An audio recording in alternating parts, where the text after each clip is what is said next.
Quais as diferenças entre tarô e astrologia? Você sabe quando surgiu o primeiro tarô? Qual a relação entre espiritualidade e a energia do dinheiro? Estas e outras perguntas serão respondidas por Ney Knife, nome espiritual de Claudinei Santos, que significa aquele que vence pela verdade e pureza. O Ney é escritor, tarólogo, astrólogo e terapeuta. Há mais de 40 anos tem se dedicado ao esoterismo e 30 como profissional do tarô e terapia. Se você tiver dúvidas sobre o tema abordado, a melhor forma e a mais rápida é enviar um áudio por WhatsApp para o número 11 98880 1545. 11 98880 1545. Lembre-se de curtir o nosso canal e compartilhe o link deste vídeo com os amigos. Que as melhores energias cheguem até você. Discernimento, paz, luz e amor.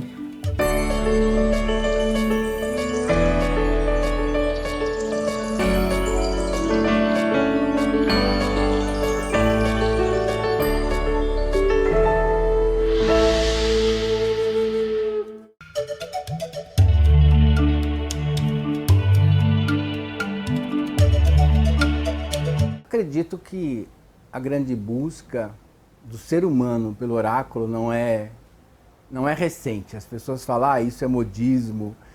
Modismo que dura 5.000 anos. Que modismo ótimo. Queria todas as pessoas que lidam com moda também que uma moda durasse 5.000 anos. Isso faz parte da natureza humana, buscar explicações, buscar entendimento do seu destino ou das coisas que ocorrem à sua volta, das mazelas, das felicidades, de tudo aquilo que se possa ter. A busca do oráculo é muito pessoal. Existem momentos da vida que nós não queremos saber nada, e existem momentos que nós buscamos desesperadamente por uma resposta, e em outros apenas por aconselhamentos. Então não vejo algo especial pela busca, e sim como algo já nato dentro do ser humano, nessa busca espiritual de reconhecer algo maior ou superior a ele, que também poderia orientá-lo nesses nossos caminhos terrenos.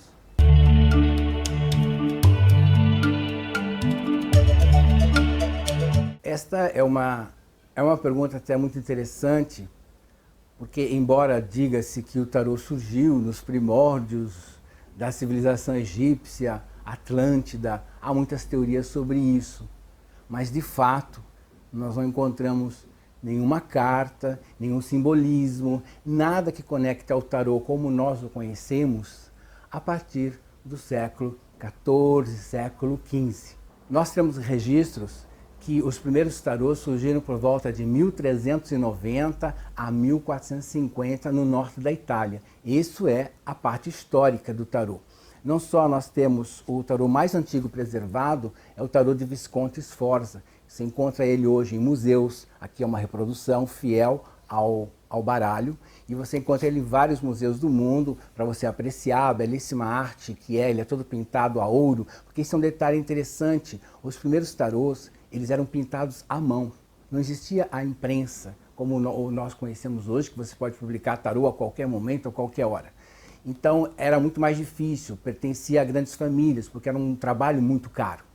Os primeiros tarôs que se tem notícias surgiram de modo lúdico, e com o passar do tempo foram observando que seria possível também utilizar o tarô de forma mística ou de uma forma oracular.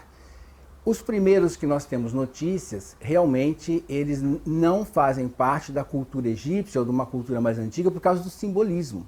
Se simbolismo é tradição, por que os primeiros tarôs não continham o simbolismo dessas civilizações e só continham simbolismos da Europa medieval? Então é uma questão que nós temos que pensar. Também conectam às vezes muito o tarô com a civilização cigana, que foram os ciganos que levaram para a Europa. Um detalhe interessante, quando os ciganos chegaram à Europa, por volta de 1417, o tarô já existia. O tarô já estava há mais de 50 anos em solo europeu. Eles vieram da Índia e não do Egito, como se pensava à época. Os ciganos, com o contato com as cartas, passaram ao longo do tempo, sim, a utilizar as cartas também como veículo oracular, além da leitura de mãos, que era o tradicional na Índia, como ainda o é. Então, os ciganos também são associados ao tarô, e isso de um modo histórico que não é muito verdadeiro. Então nós sempre temos que pensar o seguinte: o tarô surgiu no norte da Itália, não sabemos como, onde ou quem desenvolveu ou idealizou ou propagou as cartas. Elas surgiram completas, os 78 arcanos, os 22 arcanos maiores e os 56 arcanos menores. Ali, por ser desenvolvido à mão, por ter que ser pintado à mão, por ter que ser manufaturado carta a carta, dependendo do jogo ou da utilidade, eles criavam apenas o necessário. Então por isso que você encontra baralhos com 32 cartas, baralhos com 48 cartas, baralhos com 56 cartas, porque dependia muito do uso, porque era muito custoso. Hoje em dia não. Hoje com a imprensa, com a facilidade de papel, impressão, então as pessoas produzem as 78 cartas e você utiliza elas do modo que você utilizar. Então isso é o que nós temos historicamente.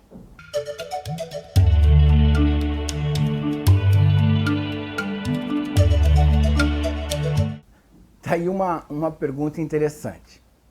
Estudo astrologia desde a década de 1970. Não conhecia o tarô. O tarô é uma arte muito recente no Brasil. A primeira obra de tarô que nós temos notícias, que se publicou no Brasil, é o Tarô Adivinhatório, por volta de 1945, pela editora Pensamento. É o que nós temos, talvez, de mais antigo no Brasil. Mas essa única obra ficou sendo publicada por mais de 30 anos sozinha.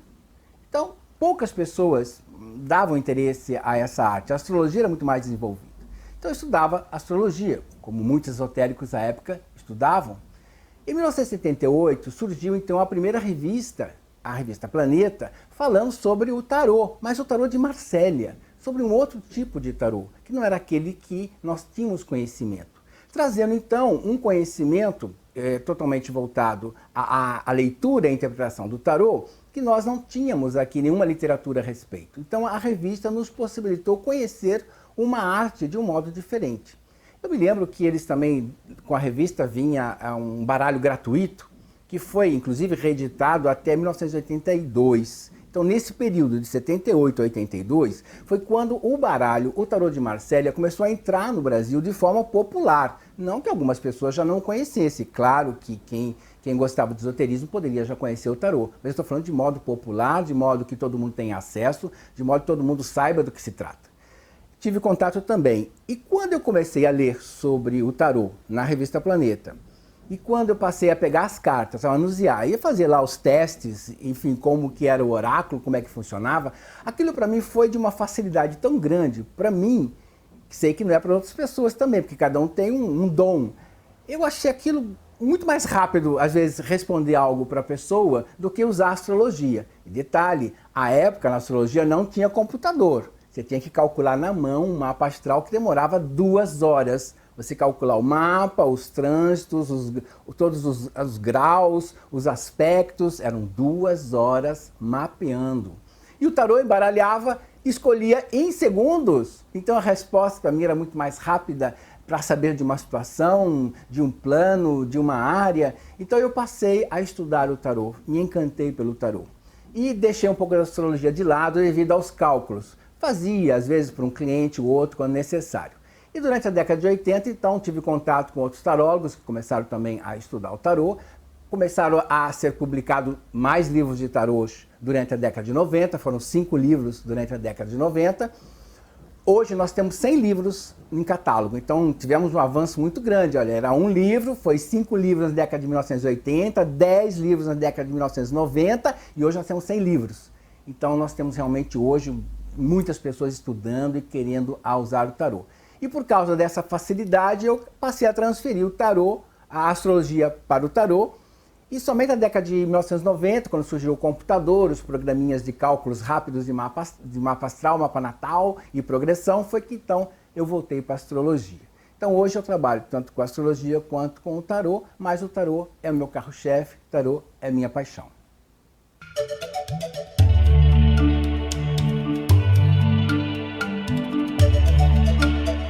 A grande diferença entre tarô e astrologia isso, muitas pessoas acham que é a mesma coisa. Eu vou a um tarólogo, ele vai me responder tudo. Eu vou a um astrólogo, ele vai me responder tudo. Eu vou a um numerólogo, eu vou a um quiromante, a um quirólogo, eles vão me falar tudo. Não. Cada oráculo, ele analisa e observa uma parte do todo. Cada oráculo, eles se complementam. Cada um contribui ao outro. Mas uns têm uma linha específica de leitura diferente de outros, como a astrologia e o tarô.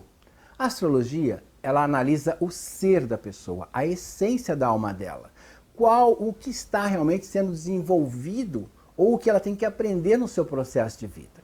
A pessoa pode ser uma pessoa calma, nascer calma. A pessoa pode nascer uma pessoa ansiosa, ela é nervosa por natureza. Então, existem as questões do ser. Já o tarô analisa o estar, o momento, como ela está vivenciando alguma situação. Então já são as emoções voláteis, já são os planejamentos voláteis. Eu posso ser calmo e estar nervoso. Eu posso ser uma pessoa nervosa, ansiosa e estar calmo. Então esta é a grande diferença. Enquanto na astrologia eu não poderia dizer, por exemplo, se a pessoa vai se casar com o João, vai se casar com a Maria, porque a astrologia pode analisar a tendência do ano de possibilidade de casamento, ou a tendência de vida da pessoa de conseguir um relacionamento. Agora, a pessoa pode estar tão aborrecida num relacionamento antigo que ela simplesmente, às vezes, mesmo que a astrologia diga a ela que ela está num momento fantástico de conhecer alguém com trígonos maravilhosos, sextis fantásticos, que ela está tão aborrecida que ela não consegue olhar para outra pessoa. Então, o ser dela é uma coisa. Já o tarô analisa o estar. No tarô, sim, eu poderia dizer se é possível você casar com João ou Maria, se é possível você ter tal emprego, tal contrato, porque ele é objetivo dentro de uma situação. Mas o tarô já não poderia dizer quando eu vou casar, sem você ter nada planejado. Quando eu vou ser feliz sem ter nada planejado. Porque o tarô trata-se de planejamentos, trata-se da rotina, do dia a dia, do estar. Como eu estou? Às vezes é comum, quem trabalha com tarô e astrologia, observar o seguinte: olhar o mapa natal da pessoa, olhar os trânsitos e observar que ela está num ano maravilhoso de trânsito, aberturas fantásticas. Ela tem toda uma abertura de vida profissional, por exemplo. Mas o tarô, ele analisa como a pessoa se encontra. Ela pode estar tão aborrecida e tão insatisfeita com a vida profissional dela que ela não consegue atingir esse ideal que o destino está dando a ela. Às vezes também na questão afetiva, a astrologia dizendo que ela está num momento fantástico da vida dela, porém ela está tão aborrecida de uma relação antiga que ela não consegue se abrir ao amor. Então a questão é, a astrologia analisa o ser, a tendência de vida, e o tarô analisa o estar. O que eu estou fazendo da minha vida? O que há de abertura hoje? Quando eu falo hoje, não é só o dia de hoje, mas talvez esse mês, talvez esse ano, porque nós somos o resumo de meses. Ninguém muda a vida da noite para o dia. Isso que o tarô vai analisar. Qual o movimento? Da onde vem e para onde vai a situação que você está idealizando, planejando. Então essa seria a grande diferença entre os oráculos, inclusive. Eu posso incluir no oráculo do ser a leitura de mãos, a quirologia e a numerologia também. Posso incluir nos oráculos do estar, analisando essa rotina diária, o tarô, a cartomancia em geral, runas, os búzios, o I Ching. Então são áreas distintas, esses dois tipos de oráculos que nós podemos. Se eu quero analisar uma orientação maior, talvez de crise existencial, talvez de entender melhor o meu ser, seria melhor os oráculos do ser. Mas se eu quero coisas objetivas, pautadas, coisas bem pontuais, é melhor o oráculo do estar.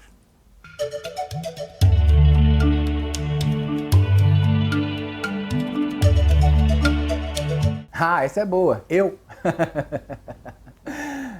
As minhas obras, elas contribuíram muito para o avanço do estudo do tarô no Brasil.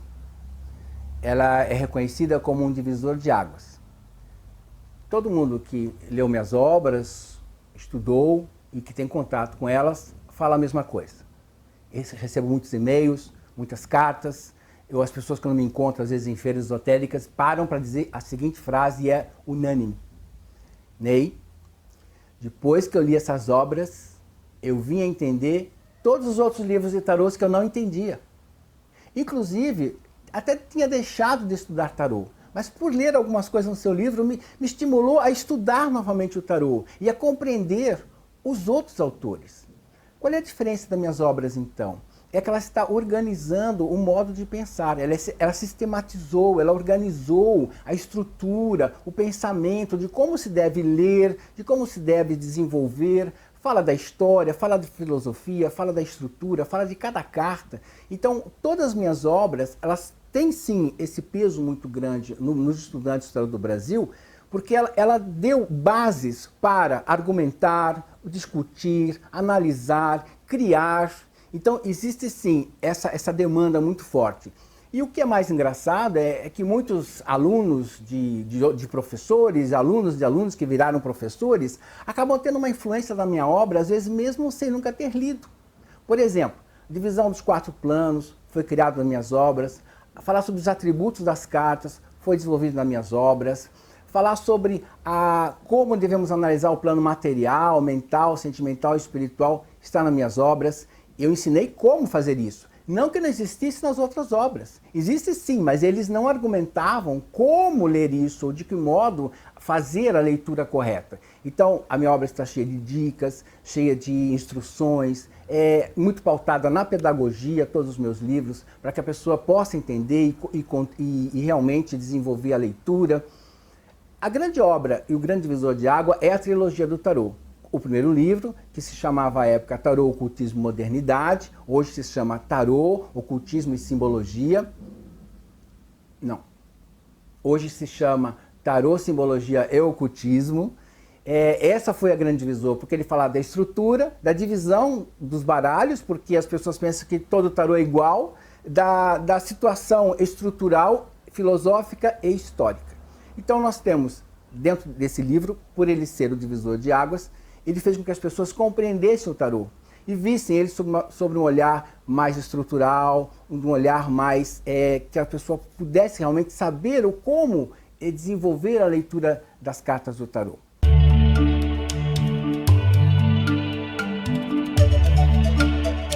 Olha, muitos alunos.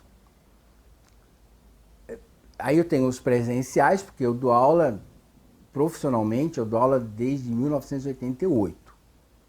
Então, presencialmente, muitos alunos ficam comigo às vezes 1 ano de curso, às vezes 2 anos de curso, dependendo do grau que eles querem se aprofundar, porque tem os arcanos maiores, os arcanos menores, depois tem cursos temáticos, ele tem toda a estrutura comigo. E presencialmente já está na volta, assim, em torno de 3.000 alunos presenciais, levando-se em conta que cada um ficou em média comigo 1 ano. Agora, online eu tive muito mais, porque eu fui o primeiro a dar curso de tarô online em 1998. Era uma espécie de... a gente escrevia, tinha imagens, tinha sons, tinham pequenas conversas gravadas, não tinha vídeo como é hoje. Ali eu tive online mais de 15.000 alunos, porque era uma coisa assim, era novidade, ninguém estava dando curso online, todo mundo queria saber. E a partir dessa experiência, desse curso online, que foi em 98, 99, surgiu a ideia de transportar esse curso para um livro, que surgiu então o curso completo de tarô, em 25 lições, que era o que eu dava no âmbito da internet, no final da década de 1990. Então, como eu tive muito sucesso ali, das pessoas aprenderem o tarô, reconhecerem uma arte espiritual, que é possível aprender à distância, que para mim também a época foi uma experiência fantástica, porque eu pensava, será que é possível aprender à distância? Eu fui autodidata, mas tive professores, tive palestras, tive coisas que me instruíram e me tiraram algumas dúvidas, mas essencialmente eu fui autodidata. Agora, essas pessoas que estavam na internet são unicamente autodidatas. Não tinha como eu falar com elas, a não ser por e-mail. Talvez por e-mail eu tenha orientado algumas coisas. Então, a partir dessa experiência, com todos esses alunos, surgiu então o livro Curso Completo de Tarô. Então, no total, hoje, eu diria que comigo, assim, diretamente, já foram nesses praticamente 30 anos de profissão, mais de 20.000 pessoas, sejam presencial ou online. E um dos aspectos interessantes também dessa estrutura de aula é que o curso completo de tarô é um livro, porém é um livro de formação, onde há avaliações, onde a pessoa aprende, acompanha um baralho com ele, as cartas são muito bonitas, muito coloridas, então você tem realmente não desse tamanho aqui, isso aqui é meu baralho de aula, ok? Ele acompanha um baralho, então a pessoa também tem a condição de entender, né? Nós temos aqui, deixa eu ver aqui, tem aqui, ela acompanha, isso aqui é o tamanho original das cartas, né? E esse aqui seria as cartas de aula quando dá aula presencial, né? Então a pessoa, ela tem condições de aprender, então ela tem o livro e tem o baralho. Então, quando eu percebi que era possível a pessoa instruir e aprender, me estimulou muito mais a escrever sobre o tarô, muito mais a instruir sobre o tarô. Essa obra, o Curso Completo de Tarô, ela é uma das obras mais vendidas de tarô no Brasil. Já está vendida a mais de 200 mil exemplares. Então, tem muita gente estudando tarô, muita gente sabendo o tarô, muita gente atendendo a parte oracular e espiritual com o tarô. E isso me deixa muito grato, de saber que, de algum modo, eu contribuí para que essas pessoas entendessem o tarô. Não ficassem somente com o meu tarô, mas sim entendessem tudo que se escreve sobre o tarô, todos os tipos de tarôs, porque é isso que minhas obras objetivam. Como ensinar a ler o tarô e a classificar todos os tarôs.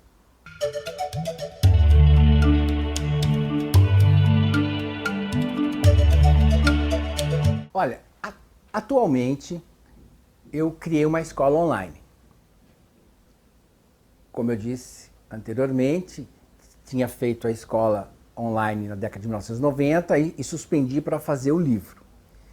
E nos últimos anos me deu muita vontade de retornar ao ensino online devido às novas tecnologias. As pessoas hoje têm um celular na mão, elas podem pelo celular aprender, coisa que isso era inimaginável há 3, 4 anos atrás, não é nenhuma coisa muito longe, né?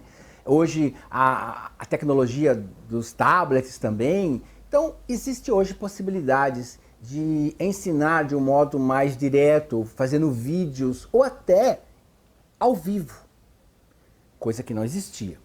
Então eu retomei o projeto para ensinar online. Estou desenvolvendo também uma escola online chamada Academia de Autoconhecimento Ney Naif. É uma escola de tarô, onde ela já foi aberta agora esse ano, em 2017. Estamos estruturando ela, há alguns cursos já disponíveis, há cursos que são gravados, onde as pessoas assistem a hora que ela quiser, onde ela quiser. Existem exercícios que elas fazem e me enviam, que eu corrijo. Existem as avaliações também, que elas me enviam e são corrigidas. E ao final, sendo aprovada nas avaliações e nos certificados, sendo aprovada nos exercícios e nas avaliações, ela recebe o certificado dela. Hoje, todo o que eu conheço de tarô, eu quero gravar, eu quero deixar registrado. A vida é efêmera, nós não sabemos o nosso dia de amanhã. Eu tenho isso plena consciência, todos nós temos um ritmo de vida, de começo, meio e fim. E eu não quero que o meu conhecimento, eu não quero que o meu saber simplesmente pulverize-se comigo em algum lugar do espaço. Eu quero realmente deixar registrado, não só, já existem meus livros, das minhas ideias estão congeladas no papel, elas já estão ali, presas, de modo que qualquer um possa ler hoje, amanhã ou depois. Mas também estou com essa vontade de falar, explicar, olhar olho no olho, falando exatamente o que é o tarô, para que serve, tendo a condição de mostrar a imagem, explicando, como se estivesse numa sala de aula. Então eu tenho as aulas gravadas e de alguns cursos temos aulas ao vivo, também seguindo a mesma metodologia. Tem exercícios, tem avaliações, para a pessoa então ter o certificado. Então eu acredito que essa também é a tendência do futuro, as plataformas EAD, as plataformas de ensino à distância, existem diversos sistemas hoje, mas esse é o futuro, porque as pessoas estão cada vez mais repletas de compromissos, às vezes elas querem fazer um curso, não tem tempo, ou às vezes nós professores oferecemos um curso numa época em que a pessoa não pode ter, mas ela gostaria muito de fazer. Então esse é um modo também de intermediar toda a nossa estrutura contemporânea de tempo que nós temos. Então é possível ela estudar final de semana, é possível ela estudar no ônibus, ela está no metrô, ela pega vê a aula dela no metrô, faz o exercício dela no metrô, ou no ônibus, ou no final de semana. Então, essa é a ideia do sistema online. Você pode ler e estudar aonde você desejar. E com a nossa escola, além de ler e estudar a hora que você desejar, você também tem um acompanhamento, tem um suporte, teve dúvidas, escreve, nós respondemos, tem os exercícios, nós avaliamos, corrigimos, indicamos onde está certo, onde está errado. Então você também tem um suporte, você também tem um acompanhamento didático para a leitura e o desenvolvimento das cartas do tarô.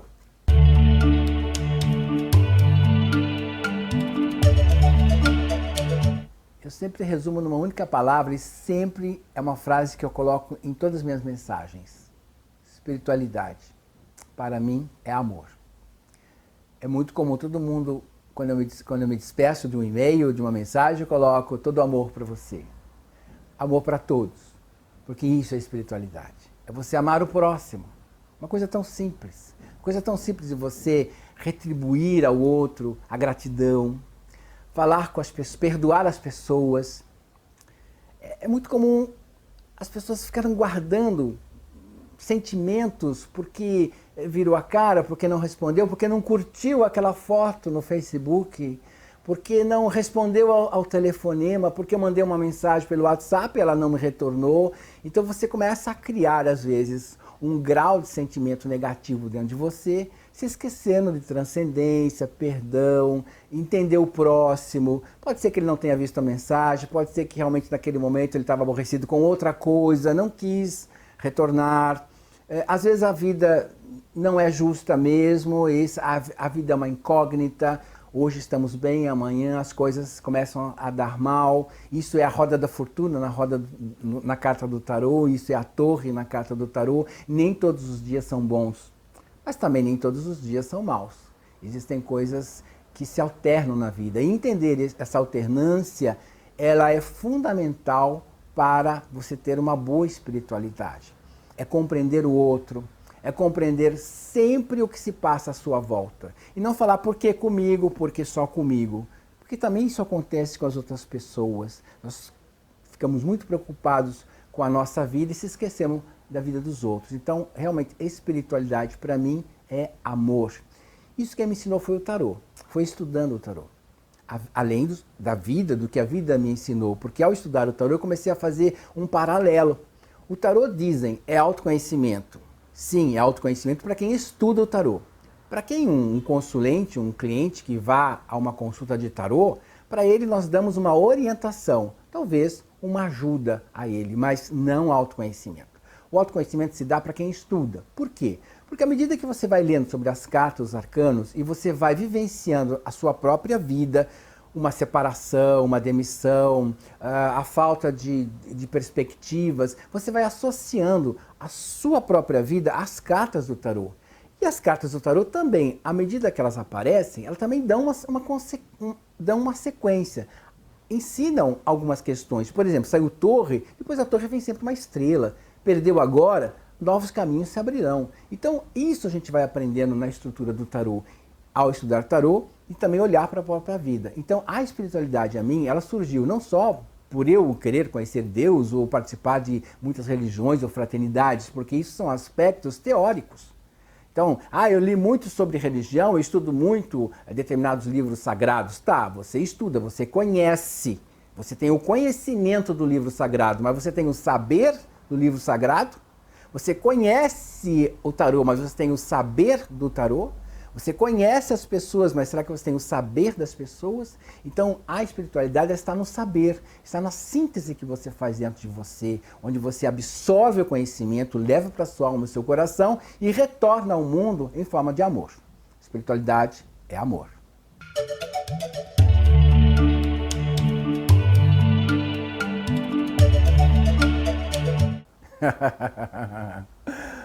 Aí nós vamos tocar em alguns dogmas. Primeiro, a mola do mundo é o dinheiro. Não adianta dizer que não é. O simples fato de você viver, nascer, você já começa pagando uma taxa de certidão de nascimento. O dinheiro é um escambo de serviços de trocas. Existem algumas doutrinas religiosas que colocam que não se deve cobrar por questões espirituais, não se deve cobrar por dons. Isso é a doutrina de uma religião. E não é necessariamente que todas as religiões ou todos os segmentos espirituais sigam esse propósito. E aí vale uma questão. As pessoas colocam, isso é um dom, você vai fazer de graça? Tá, mas como de graça? Porque dizem que como isso é uma coisa que você ganhou, peraí, eu não ganhei. Porque eu estudei, comprei livros, fiz cursos, viajei, faço pesquisas em bibliotecas e museus do mundo e tenho um grande investimento para ter o conhecimento e a sabedoria para transmitir isso. Então, óbvio que eu também tenho o retorno disso financeiro. Então, essa ligação entre dinheiro e não devia cobrar, isso é uma questão, uma doutrina religiosa de alguma religião por aí. Não é o de fato em si, porque é um serviço que você dá às pessoas, você orienta as pessoas, você coloca a ela novos caminhos, novas perspectivas, como um psicólogo, como um médico, como qualquer pessoa que contribui com o seu serviço. Mas uma questão que deve ser deixada bem clara é que quando a pessoa, às vezes ela coloca, é de grátis. A minha internet é de grátis. É de grátis aonde? O seu site é de grátis? Aonde que ele é de grátis? O Facebook é grátis? Não é não. Se você parar para pensar, ali é um veículo para que você veja publicidades. E mesmo que você ache mesmo que tudo isso é grátis, desconfie. Desconfie do que é grátis. Não existe nada grátis no mundo. Nada, nada. Toda oferta existe um objetivo por trás. Toda a palestra gratuita tem um objetivo por trás. É que você conheça o trabalho, que você se interesse por aquele assunto, que você possa participar de um curso. Então você tem conhecimento, sim, um conhecimento parcial. Então é um modo também de você verificar o porquê que também às vezes é bom grátis, porque você pode verificar se você gosta ou não daquela situação. Então tem o objetivo às vezes de ofertar a questão grátis, a palestra ou a página de um livro, qualquer situação, para ver se você também se interessa ou se você se adapta àquele sistema ou àquele assunto. Porque nem tudo pode agradar. Às vezes você pode estar interessado, eu tento aprender tarô, e de repente você vai numa palestra de tarô, que é grátis, mas você não se interessa. Então, também é um modo de você não gastar um dinheiro desnecessário. Então tem um lado bom do gratuito. Porém, tudo que é grátis tem um objetivo. É vender algo, é disponibilizar algo, é fazer se você se interessa por algum produto ou por algo que esteja sendo oferecido. Então é uma troca, porque você paga por um conhecimento, você paga por um tempo, você paga por um serviço, você paga por conhecimento. Se você quer um livro, você vai ter que pagar por conhecimento. Mas tem tudo grátis na rede. Você vai pegar um vídeo grátis na rede, o assunto não é muito bem desenvolvido, às vezes são pessoas que não têm um conhecimento, falam o que pensam. Às vezes você pega um livro na rede, ele só tem uma parte do livro, não tem o livro inteiro, é de grátis, mas você vai ter que comprar outra parte. Então, não existe nada grátis, porque tudo na vida é a questão financeira, é a questão da troca. E pode ser escambo também. Às vezes tem casos que a pessoa não tem dinheiro, de repente num curso, mas ela tem, de repente, olha, eu tenho livros ou eu vendo maçãs, eu te dou uma dúzia de maçã e você me dá o curso. Sim, às vezes é possível fazer escambos. Então, tudo na vida é uma troca. E essa energia do dinheiro, essa energia da troca, ela é muito importante, porque também nós falamos de gratidão. Pagar algo também é gratidão. Falar bem de alguém também é gratidão. Porque se você só quer retirar as coisas dos outros sem pagar nada, isso é ingratidão. Se você só quer conhecimento sem dar nada em troca, você só quer absorver o conhecimento do outro para você utilizar, para você ganhar dinheiro, isso é ingratidão. Isso é falta de espiritualidade, isso é falta de amor, isso é falta de respeito. Então, se você quer ter conhecimento para você desenvolver uma área profissional, seja ela qual for, você tem que pagar um profissional, porque também um dia você vai querer ser pago. Pense nisso.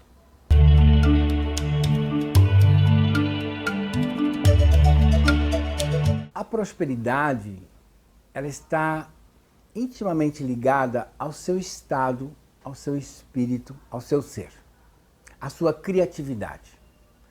Aquilo que você pode oferecer diferente daquilo que é comum a você. Reestruturar, fazer uma reengenharia do seu pensamento, do seu conhecimento, para que você possa objetivar a prosperidade. A prosperidade está ligada à criatividade. Crise. Quando nós estamos em crise, seja ela financeira, seja ela econômica, do país ou da sua própria vida ou família, é importante que você pare e comece a pensar na criatividade. O que eu posso desenvolver? Aonde eu posso melhorar? O que eu tenho feito de errado? Porque se você tem uma fórmula que não está dando certo, se você está trabalhando em algo que não está desenvolvendo a sua vida, você deve parar e pensar em replanejar. A pessoa pode ter, por exemplo, um trabalho que ela não goste e ela não vai ser próspera nunca. Mesmo em tempo de não crise, ela não vai ser próspera. Então a importância é que ela comece a fazer um curso paralelo, estude alguma coisa diferente para que ela busque essa prosperidade, mesmo em tempo de não crises. Agora, em tempo de crises, ela tem que pegar todo o conhecimento dela e desenvolver criatividade. Não há outra saída. É importante que ela encontre novos meios de falar, novos meios de passar o seu conhecimento, ou novos meios de trabalho. Vamos supor, ela faz bolos e naquele momento de crise todo mundo parou de comprar o bolo porque era talvez grande ou caro, começa a fazer bolos menores, criativos, começa a fazer outras decorações, ofereça outro trabalho, vá para outro canal de marketing. Então, o importante é que na crise nós utilizemos a nossa criatividade. O que eu mais posso dizer sobre o meu trabalho tarô? Que o importante na vida é estudarmos, não importa o que. Nós temos que ter uma mente ativa, o corpo tem que estar ativo, buscar sempre novidades, buscar sempre ampliar cada vez mais o conhecimento. Não é porque eu sei tarô que eu não vou ler um livro novo de tarô que possa ter sido escrito. Não é porque eu escrevo livros de tarô, não quer dizer que eu nunca mais vá ler um livro de alguém. Eu adoro ler, adoro aprender. Existem coisas novas, inclusive, surgindo com o tarô. Ultimamente tive a notícia de constelações com o tarô, uma área dentro da psicologia que foi para a astrologia, agora está um tarô e eu não conheço. Então sempre existem coisas novas para aprendermos, novas áreas, e é isso que eu aconselho vocês. Estudem, continuem lendo meus livros, outros livros, façam os meus cursos dentro da academia virtual online www.tarotista.com.br. Façam cursos em outros sites, leiam outros livros, façam curso com outros professores e no final tire suas próprias conclusões. Porque assim já dizia Buda. Ouça todos os mestres, leia todos os livros. Não acredite em nenhum. Siga a sua intuição. Beijos. Até mais.